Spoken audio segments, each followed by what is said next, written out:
Go!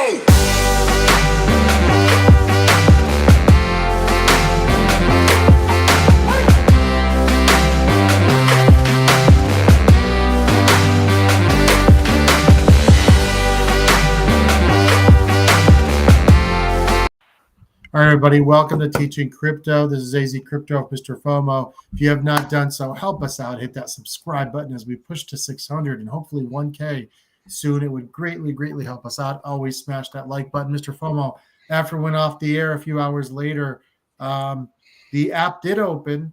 And good news, bad news. The good news is you saw your initial claim. The bad news is I think reality kind of sat for a lot of us.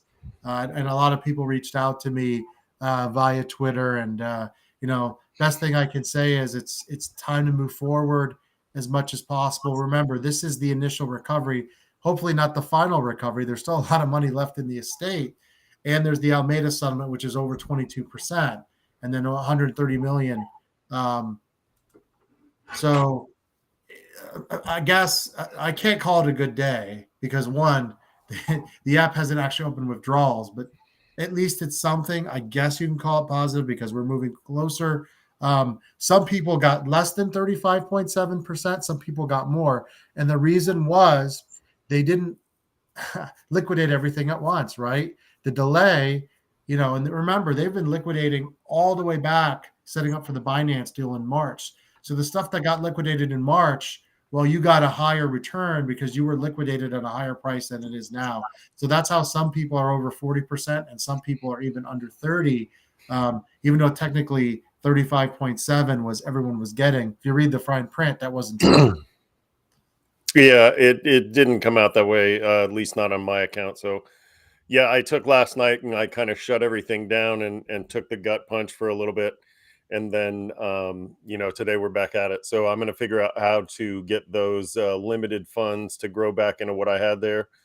And like you said, move forward. For those people out there who have lost a lot, I saw some Twitter responses that said that they were out their entire portfolio. They went from, near hundreds of thousands to absolute zero. And so I I reached out to some of those people that they didn't respond back, but it was, I'd like to hear their story and at least try and find out for them why that happened to them. Yeah. And the issue is obviously, we've talked about this a million times. It hasn't been about the creditor. And hopefully, June 20th, guys, is Tuesday. I hope they have the app ready. And they said that the withdrawals don't expect to happen instantly, like normally where you withdraw something to another wallet and 2 minutes later it's there. It might take some time. So just be wary of that, but definitely have a plan. And you wanted to talk a little bit about what people should do because they gave a recommendation. They sent an email out to the customers. If you haven't seen that, read that. And they were recommending. Let's take a look at what they sent out real quick, because they sent out a checklist of how to prepare for your initial distribution. And you can see here, they say wind down debtors have created a referral program to pay the estate a referral fee if you open a new account using any of the below affiliate links. And then they list 4 of them here. So that apparently they have created affiliate links with Kraken, Gemini, OKCoin, and Coinbase.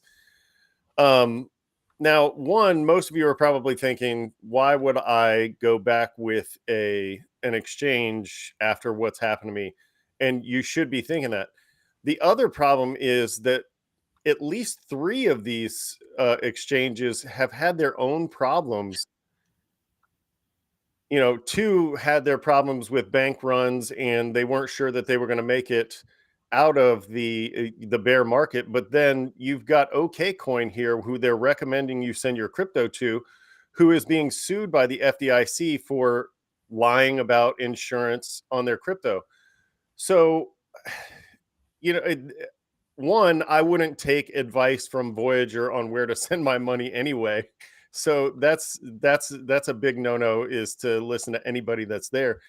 But then to have to create affiliate links with some of these who are, I mean, actively in trouble with government entities for lying about the insurance that they offer, or ones that weren't sure or that we're still not sure are financially stable enough to support more customers, I think is irresponsible. And it shows, again, like you said, this isn't about the customer. So you have to be careful about where you're. And why don't you tell the viewers their reasoning for putting those in the email? Well, the reason they put it in there, those affiliate links, is they're going to get money on the back end. And the problem with that is they're not clear about where that money's going to go. It's not like they claim to the estate, right? but it's going to They're saying probably it goes to the estate, but how will that money be used? What will it be earmarked for? Will it go back to the creditors? I doubt it. Who's in control of those affiliate link programs? How are they distributing that? What percentage? There's so many questions that go into that. I just wouldn't take the chance again of dealing with these, people that we've called criminals in the past. So remember, I'm not there taking are my financial advice from them. Some of our listeners are taking their USDC and trying to directly put them into cash. So if you're doing that, I mean, Coinbase is an easy option because you can send it right to your bank, right? Now, if you're going to hold crypto for the next bull run, you're going to talk about cold wallet options. We'll do more in detail next week, but that is the route that I would go. I believe that's the route that everyone should take. If you're comfortable and capable, cold wallets are really the only way to go. We found that out this last time. Nobody is a sure thing. The SEC is after all of these exchanges. And so, not just the SEC, the CFTC, the DOJ, the FDIC. There's a lot of government entities that are after these exchanges. And there's a lot of regulation that's coming up. So I would have an exchange account, maybe Coinbase, somewhere where you can cash out. But I would also definitely have a cold storage if I were somebody who didn't right now, and keep my crypto in cold storage. Like they say, not your keys, not your crypto. That's probably the truest thing in crypto. Well, but we got to be careful. Sometimes that still doesn't work.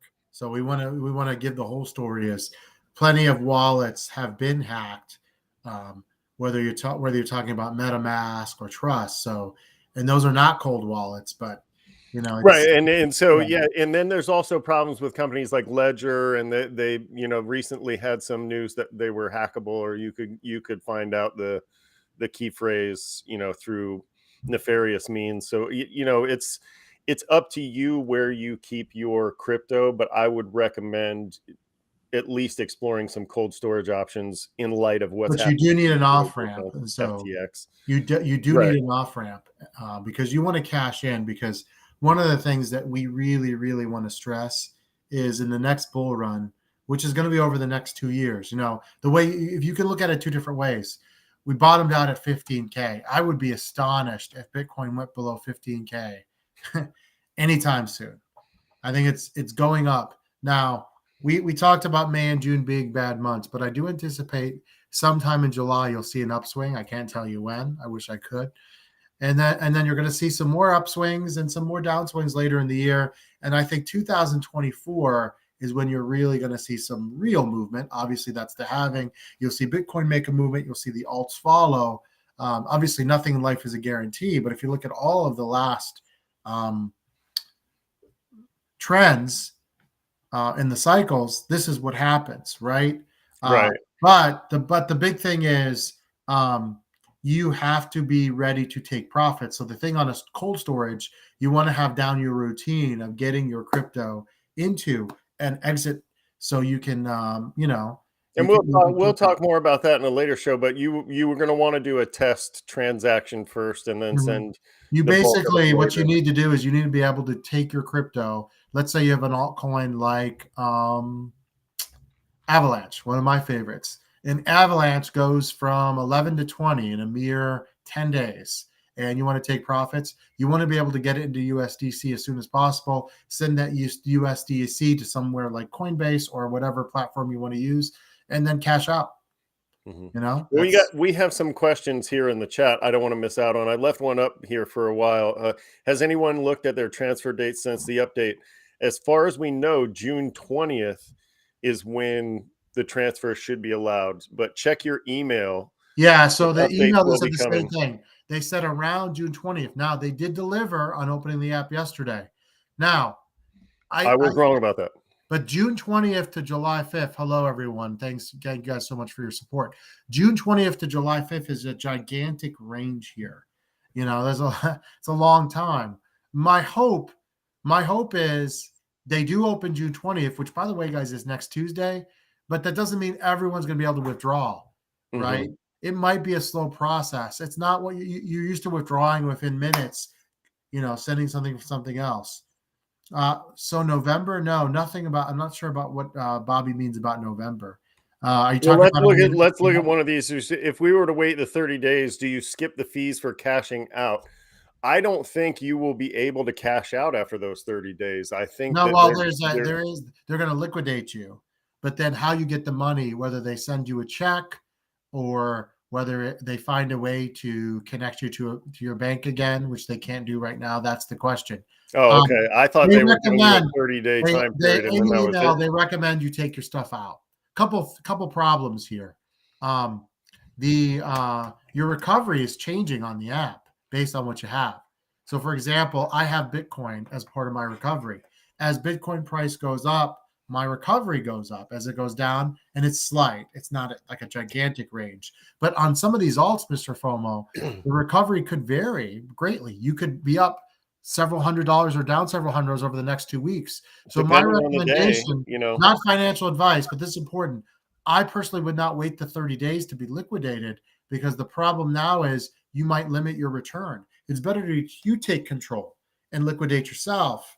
Let me devil's advocate you here, because you were saying that sometime at the end of July we may see a pump in this market. So would it behoove people to take a little bit of time, wait for that distribution, get the most out of it because of a pump at the end of July? Or should we just go ahead and get out of Voyager altogether, take advantage of that pump somewhere else? I'm not trying to scare anyone. I don't trust the plan administrators. And so the 30 days go up, and all of a sudden they get more SEC news comes out, and all of a sudden they get cold feet about liquidating your crypto. I'm not saying it's going to happen, but you got to be prepared. One thing we've learned over the past year and a half, you got to be prepared for all scenarios. Remember, these guys said in court at one point they'd only be comfortable liquidating BETH and BTC. Now, luckily, they've come back and changed. But here's the thing. I wouldn't be sitting there with a lot of Cardano just assuming for sure they're going to liquidate me. I'm just saying. Some of our viewers have those tokens. And technically these were not the unsupported. Unsupported, you got USDC back, but you don't know what the future holds over the next couple of weeks or 6 weeks. So I don't know if liquidating, and then how long does that check need to get there? I mean, if you have the ability to take it on the 20th and get it somewhere else, and it shows up the next day or a few hours earlier, I would move. Just me. I would move. And then you also run the risk, like you said, of these coins, something happening with the SEC. Like you've got the question here from Simeon, about the coins that are marked by the SEC as securities. You run the risk of, some of these exchanges delisting. Not that we think that that's going to happen, but you do run that risk. But what if one of the tokens you're holding all of a sudden gets named by the SEC the next couple of weeks? And there's going to be a huge sell-off, right? And the price goes down. Now your recovery has been down. And also remember, people are going to be liquidating their tokens while you wait to be liquidated yourself and get a check. And to be honest with you, I don't agree with the SEC about these tokens, but this is something we're going to have to let play out. We talked about it as pure crap. They just made up a list. They haven't set the criteria. They haven't actually. By the way, these have not been actually designated as security. Yeah, they're just listed, right, in the lawsuit. Listed. And so, I mean, truthfully, if they would do themselves huge favors if they just go all the way to the bottom of the list of cryptos, right? Like, go to all these weird name meme coins and find out what they're doing, and worry about them for a while before you come up to these blue chip projects that they're talking about in these lawsuits. I mean, real regulation, not fake regulation, now could actually do the industry some good. But unfortunately, that's not happening. The SEC is doing more of a disservice than they're helping people out. And so here's the thing. Hopefully next Tuesday. Remember, this is the 16th, right? So, over the weekend, maybe next week you're going to have a chance, hopefully. Hopefully it's not July 5th. Maybe next week you're going to have a chance. Now, what's interesting, Mr. FOMO, is Celsius is exchanging all their tokens for ETH and BTC out of abundance of caution. Once again, proving this was always allowed. This 3-week delay was just a huge, and again, some people really got hurt. And I apologize if you did for that 3-week delay. Didn't help anybody. That 3-week delay could have actually, what happened, Mr. FOMO, is the stuff that was actually liquidated in March. If you had those tokens, you got a higher recovery because that stuff was a higher price back then than it is now. And so, the whole market was higher back then than it Yeah. is now. I mean, had we been able to access that, we would have been a lot better off. Everyone would have had that opportunity. And so it's just frustrating, but there's nothing we can do now but move into you're right. something that's going to help us move forward. Yeah, right? move forward, and that's what this show is about. We're going to be, it's not that we're going to ignore Voyager moving forward. We're going to keep you guys updated. Remember, unfortunately, this is probably it for a while. When I say a while, fall is the FTX Almeida mediation, and you hope you have a resolution by winter or before January of 2024. But let's be honest, that's not guaranteed. Best case is probably they started September, and the mediation is supposed to take 30 days. In October, they have a resolution, and then you have a payout sometime before or after Halloween. But guys, that is like pure optimistic coming from me. I don't deep down expect it to happen. That is a pipe full of hopium, isn't it? Right. But hopefully before you pass out that candy, you get the FTX Almeida 22%. And then you got the 130. And you can buy your candy with I read that 3AC email, and it's just a lot of hope. And I just wish they would be honest and say that 3AC is not. You'll be lucky to get 1% back from 3AC, and it might take years. You mean 1% for creditors, right? Yeah. Like throughout a distribution. Yeah. And we're spending, as we've mentioned before, 5 to 5.5% on that. So come on. And Mr. Slim has, I've already got my mindset. This is all we're get. If great more, if not moving on. That's a great mindset. Try to make as much as you can with what you have now. Yeah. Whether it's crypto, whether it's real estate, whatever it is you choose to go into, don't pressure anyone to do anything that you're not comfortable with. You learn the lesson, do your research. And, again, this show is trying to get people to make good decisions. And I think we've offered some good choices here, some safe choices. Freedom. But remember, we're not financial advisors, so you got to keep that in mind. But hey, that next week, maybe have some weekend content for you guys. We're going to go into, as we get closer to July, guys, and especially since now a lot of you have new funds to invest, it's time to really start strategizing and getting serious about this next bull run. You don't want to be reacting as the bull run goes on. You want to have a plan, and you want to try to be able to take profits early, middle, and end all through, so you can kind of maximize. And hopefully through this channel and together, we can try to recover as much as possible, if not gain. I know some people, it's going to be a challenge, and it is what it is. And there's nothing that can be done right now about the past. I wish I had a DeLorean. One of my favorite that's movies. What this channel is about, right? Is supporting each other, finding ways to make it back. And this is what I love right here in the chat. You see Jason supporting Simeon already, saying, man, that's brutal, because I didn't put that up earlier, but that is a brutal loss through this. But now Simeon, you're going to be the success story that comes out of this, that turns 5K into more than that 100K, right? Like, that's what we're here for. That's what we're building right here. With Jason, with AZ, with everybody else that's here, we're here to support each other and make it back now. Yeah, and it's okay to feel bad after seeing that amount. Completely understandable. It's a gut punch. It is a gut punch. It is a gut punch, but at some point, we got to use it as motivation, right? Because if you sit there and do nothing with it, then it's never going to get bigger.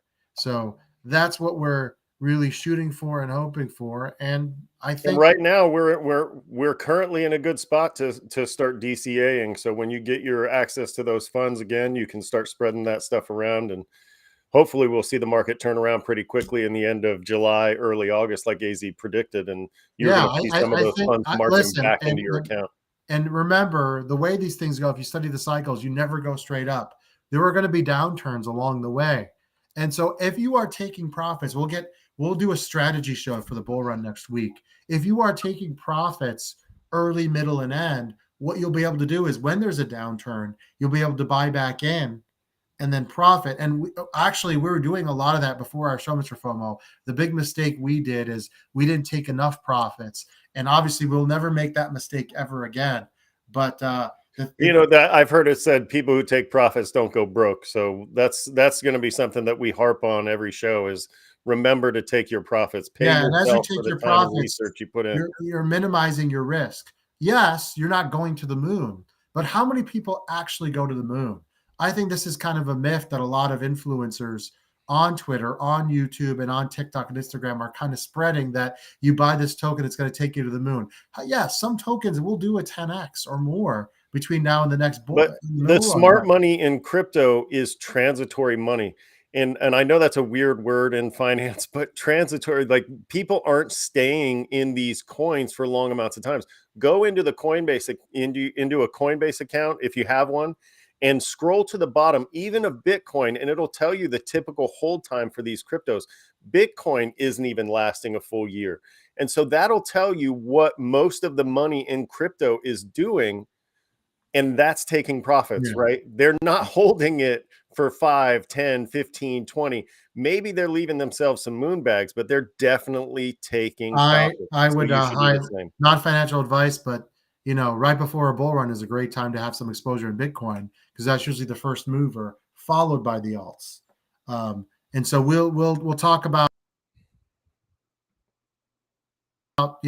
strategies and all that stuff. And job as plan administrator is to provide some tax forms for the creditors because this is a taxable event by law, technically, because they've sold some of your tokens at a huge loss. So yes, we should hopefully be able to get Roberto, great question. Tax documents. And I'm going to follow up with the plan administrator next week and get those answers for us. Hopefully we won't have to pay $90 extra like most people had to do to get those documents, because obviously they're going to be tax documents when the bankruptcy is entirely done. But we don't know when that's going to be over. So as you get distributions, and hopefully, who knows? Maybe there's 2 this year. I'm trying to be optimistic. You will have those documents to try to help you as well, because you can obviously, I'm not a tax expert, but you can count that against your income if it is a loss for sure. Yeah, guys, be prepared for this to last a while, because right now they're chasing this 3AC ghost, and who knows how long that's going to take. In the mean run, we can provide updates with Alameda FTX, and hopefully that does get resolved before January, and then hopefully they before long just whatever's left of that 130 million, which they should be giving to us, to be honest with you, comes down. And remember, if you turn around and make 100,000 this year, you get to balance all your losses against your winnings. And so, big if there, but why not have high aspirations and just dream big. Let's use this show as a momentum piece for sure. So if you have not done so, please share this show with others that are new or into crypto. We would greatly appreciate it. If you have not done so, that subscription button helps us out greatly. For Mr. FOMO, this is AZcrypto. You guys have a wonderful weekend, and we will see you later. See you.